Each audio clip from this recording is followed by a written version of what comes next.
Hello there. Good evening and welcome to this channel. I bet you're tired. I'll read you a story. Tonight I'll read the book called Alice in Wonderland to help you slowly dive into soft and serene sleep. If you like this video, don't forget to subscribe and leave a comment below. Now, keep listening. Alice in Wonderland by Lewis Carroll. Chapter 1. Down the Rabbit Hole. Alice was beginning to get very tired of sitting by her sister on the bank and of having nothing to do. Once or twice she had peeped into the book her sister was reading, but it had no pictures or conversations in it. And what is the use of a book, thought Alice, without pictures or conversations? So she was considering in her own mind, as well as she could, for the hot day made her feel very sleepy and stupid, whether the pleasure of making a daisy chain would be worth the trouble of getting up and picking the daisies, when suddenly a white rabbit with pink eyes ran close by her. There was nothing so very remarkable in that, nor did Alice think it so very much out of the way to hear the rabbit say itself, oh dear, I shall be late." When she thought it over afterwards, it occurred to her that she ought to have wondered at this, but at the time it all seemed quite natural. But when the rabbit actually took a watch out of its waistcoat pocket and looked at it and then hurried on, Alice started to her feet, for it flashed across her mind that she had never before seen a rabbit with either a waistcoat pocket or a watch to take out of it. And burning with curiosity, she ran across the field after it, and fortunately was just in time to see it pop down a large rabbit hole under the hedge. In another moment down went Alice after it, never once considering how in the world she was to get out again. The rabbit hole went straight on like a tunnel for some way, and then dipped suddenly down, so suddenly that Alice had not a moment to think about stopping herself before she found herself falling down a very deep well. Either the well was very deep, or she fell very slowly, for she had plenty of time as she went down to look about her and to wonder what was going to happen next. First she tried to look down and make out what she was coming to, but it was too dark to see anything. Then she looked at the sides of the well and noticed that they were filled with cupboards and bookshelves. Here and there she saw maps and pictures hung upon pegs. She took down a jar from one of the shelves as she passed. It was labeled orange marmalade, but to her great disappointment, it was empty. She did not like to drop the jar for fear of killing somebody underneath, so she managed to put it into one of the cupboards as she fell past it. Well, thought Alice to herself, after such a fall like this, I shall think of nothing tumbling downstairs. How brave they'll all think me at home. Why, I wouldn't say anything about it, even if I fell off the top of the house, which was very likely true. Down, down, down. Would the fall never come to an end? I wonder how many miles I've fallen by this time, she said aloud. I must be getting somewhere near the center of the earth. Let me see. That would be 4,000 miles down, I think. For you see, Alice had learned several things of the sort in her lessons in the schoolroom. And though this was not a very good opportunity for showing off her knowledge, as there was no one to listen to her, still, it was good practice to say it over. Yes, that's about the right distance. But then I wonder what latitude or longitude I've got to. Alice had no idea what latitude was, or longitude either, but thought they were nice, grand words to say. Presently she began again. I wonder if I shall fall right through the earth. How funny it'll seem to come out among the people that walk with their heads downward. The antipathies, I think. She was rather glad that there was no one listening this time, as it didn't sound at all the right word. But I shall have to ask them what the name of the country is, you know. Please, ma'am, is this New Zealand or Australia? And she tried to curtsy as she spoke. Fancy curtsying as you're falling through the air. Do you think you could manage it? And what an ignorant little girl she'll think me for asking. No, it'll never do to ask. Perhaps I shall see it written up somewhere. Down, down, down. There was nothing else to do, so Alice soon began talking again. Dinah'll miss me very much tonight, I should think. Dinah was the cat. I hope they'll remember her saucer of milk at tea time. Dinah, my dear, I wish you were down here with me. There are no mice in the air, I'm afraid, but you might catch a bat. And that's very like a mouse, you know. But do cats eat bats, I wonder? And here Alice began to get rather sleepy, and went on saying to herself, in a dreamy sort of way, do cats eat bats? Do cats eat bats? And sometimes, do bats eat cats? For you see, as she couldn't answer either question, it didn't much matter which way she put it. She felt that she was dozing off, and had just begun to dream that she was walking hand in hand with Dinah, and saying to her very earnestly, Now, Dinah, tell me the truth. Did you ever eat a bat?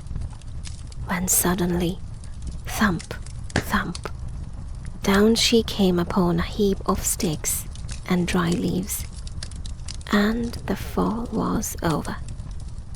Alice was not a bit hurt, and she jumped up on her feet in a moment.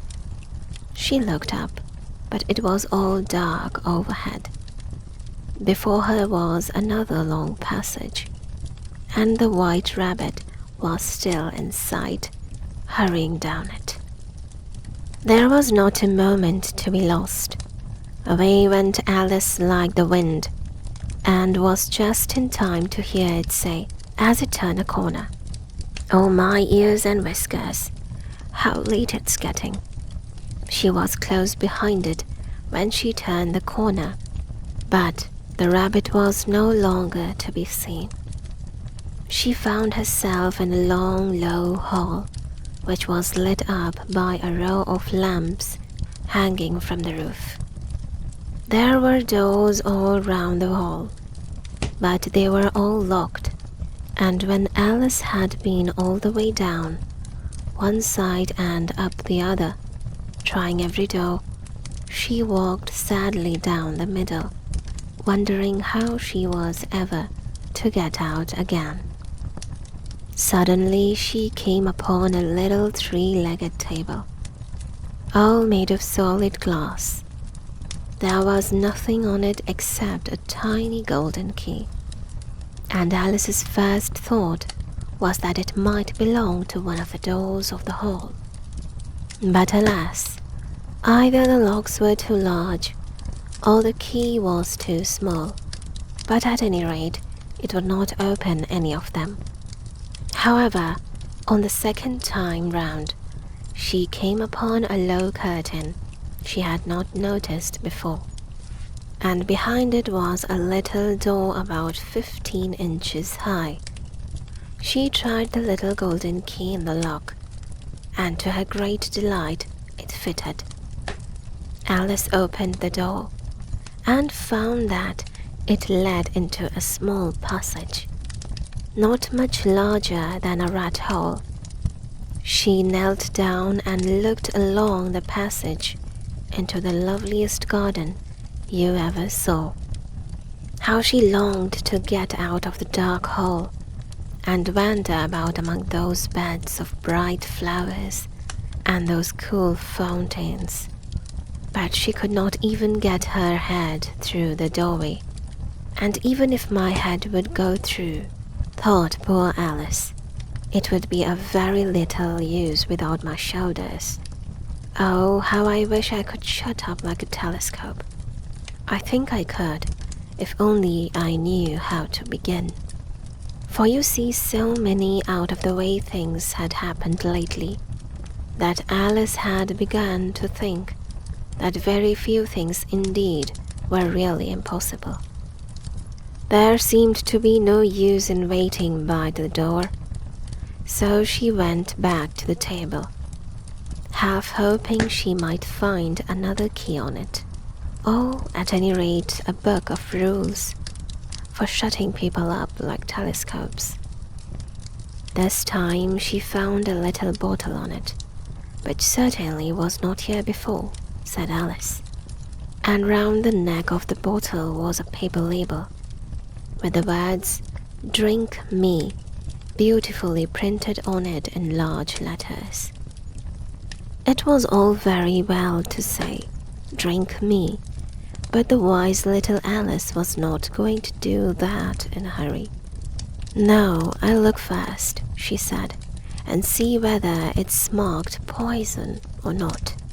For she had read several nice little histories about children who had got burned and eaten up by wild beasts and other unpleasant things, all because they would not remember the simple rules their friends had taught them, such as that a red-hot poker will burn you if you hold it too long, and that if you cut your finger very deeply with a knife, it usually bleeds.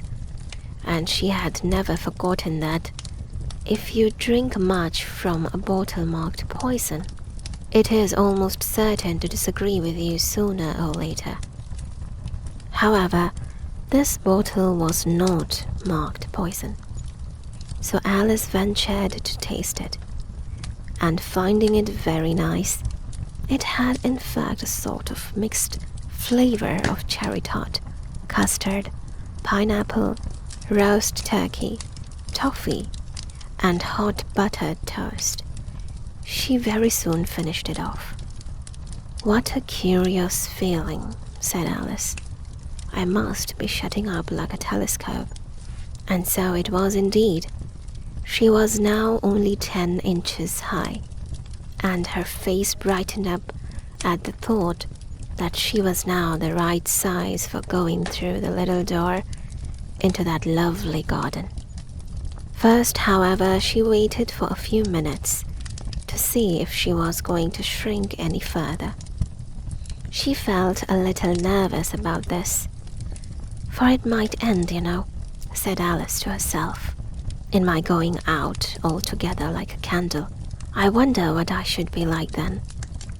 And she tried to fancy what the flame of a candle is like after the candle is blown out, for she could not remember ever having seen such a thing. After a while, finding that nothing more happened, she decided on going into the garden at once.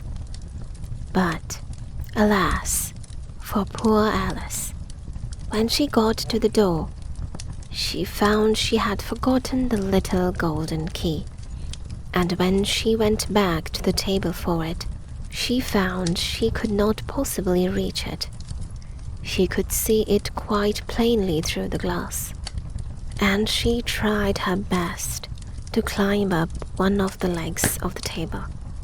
But it was too slippery, and when she had tired herself out with trying, the poor little thing sat down and cried. "Come, there's no use in crying like that," said Alice to herself, rather sharply. "I advise you to leave off this minute."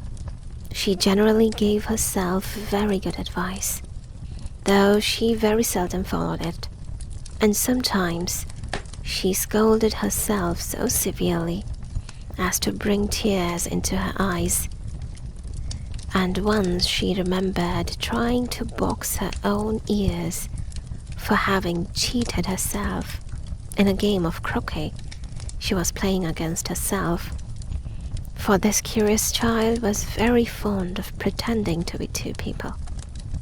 "But it's no use now," thought poor Alice, "to pretend to be two people. Why, there's hardly enough of me left to make one respectable person." Soon her eye fell on a little glass box that was lying under the table. She opened it and found in it a very small cake, on which the words "Eat me" were beautifully marked in currants. "Well, I'll eat it," said Alice, "and if it makes me grow larger, I can reach the key, and if it makes me grow smaller, I can creep under the door. So either way, I'll get into the garden, and I don't care which happens." She ate a little bit, and said anxiously to herself, which way, holding her hand on the top of her head to feel which way it was growing. And she was quite surprised to find that she remained the same size. To be sure, this generally happens when one eats cake. But Alice had got so much into the way of expecting nothing but out-of-the-way things to happen that it seemed quite dull and stupid for life to go on in the common way. So she set to work and very soon finished off the cake. Chapter 2. The Pool of Tears. "Curioser and curiouser," cried Alice. She was so much surprised that for the moment she quite forgot how to speak good English. "Now I'm opening out the largest telescope that ever was. Goodbye, feet." For when she looked down at her feet, they seemed to be almost out of sight. They were getting so far off. "Oh, my poor little feet. I wonder who will put on your shoes and stockings for you now, dears. I'm sure I shall be a great deal too far off to trouble myself about you. You must manage the best way you can. But I must be kind to them," thought Alice. "Or perhaps they won't walk the way I want to go. Let me see. I'll give them a new pair of boots every Christmas." And she went on planning to herself how she would manage it.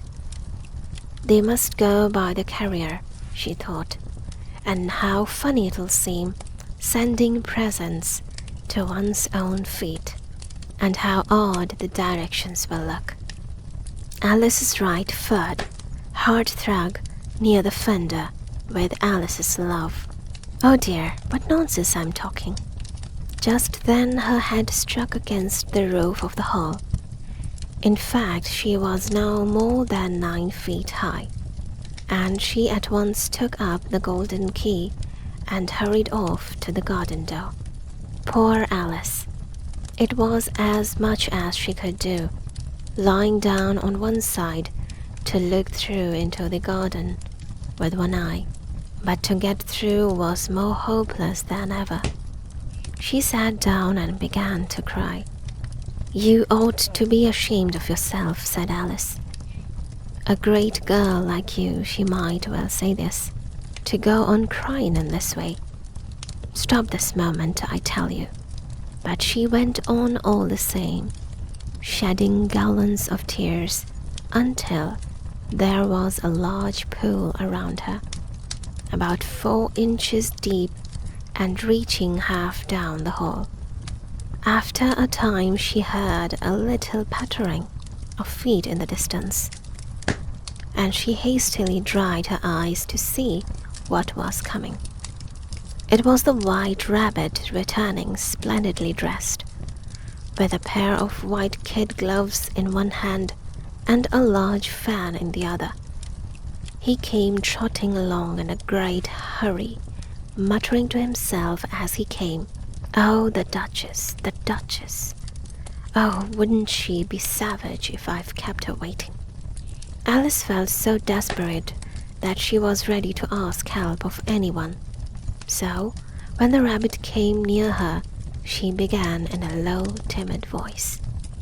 "If you please, sir." The rabbit started violently, dropped the white kid gloves and the fan, and scurried away into the darkness as hard as he could go. Alice took up the fan and gloves, and as the hall was very hot, she kept fanning herself all the time she went on talking. "Dear, dear, how queer everything is today. And yesterday things went on just as usual. I wonder if I've been changed in the night. Let me think. Was I the same when I got up this morning? I almost think I can remember feeling a little different. But if I'm not the same, the next question is, who in the world am I? Ah, that's the great puzzle." And she began thinking over all the children she knew that were of the same age as herself, to see if she could have been changed for any of them.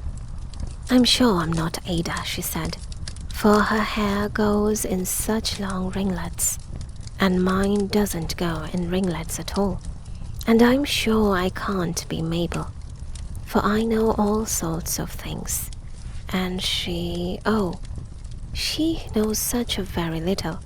Besides, she's she, and I'm I, and oh dear, how puzzling it all is. I'll try if I know all the things I used to know. Let me see. 4 times 5 is 12, and 4 times 6 is 13, and 4 times 7 is... Oh dear, I shall never get to 20 at that rate. However, the multiplication table doesn't signify.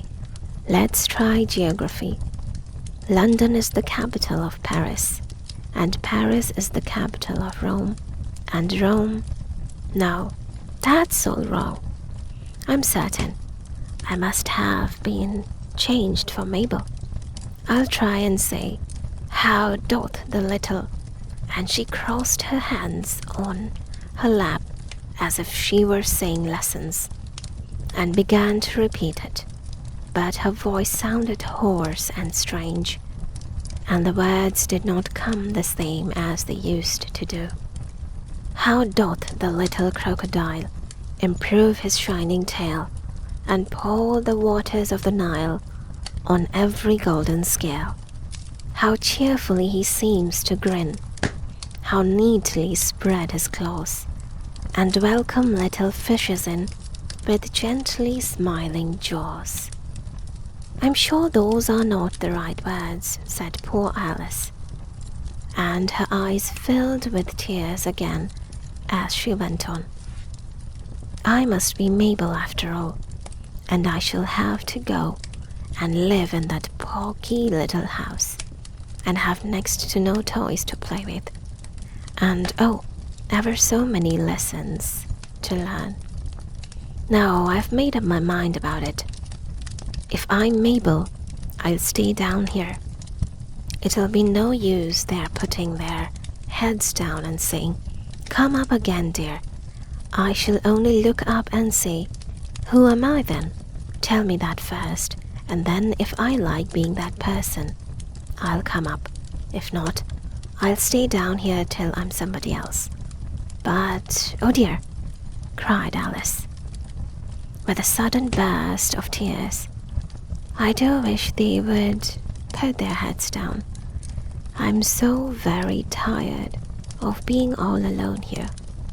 As she said this, she looked down at her hands and was surprised to see that she had put on one of the rabbit's little white kid gloves while she was talking. How can I have done that? She thought. I must be growing small again.